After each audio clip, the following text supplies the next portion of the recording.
Shahrida erkaklar va ayollar o'rtasida shaxmat bo'yicha O'zbekiston chempionatining birinchi liga musobaqasi davom etyapti. Unda 12 yoshdan katta bo'lgan shaxmatchilar g'oliblik uchun dona surishmoqda.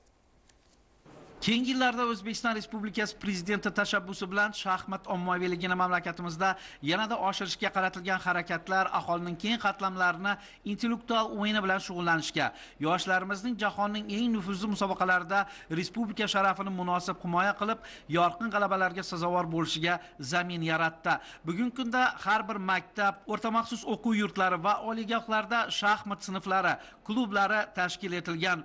O'quvchi yoshlar, talabalar o'rtasida turli darajadagi shaxmat musobaqalari muntazam o'tkazilib, saralangan shaxmatchilar yanada nufuzli sinovlarda ishtirok etish huquqiga ega bo'lishyapti. Urgan shahrida o'tkazilayotgan O'zbekiston chempionatining birinchi liga bahslarida ham mamlakatimizning Toshkent shahri, Qoraqalpog'iston Respublikasi va viloyatlaridan tashrif buyurgan 12 yoshdan 70 yoshgacha bo'lgan shaxmatchilar bahslashmoqda.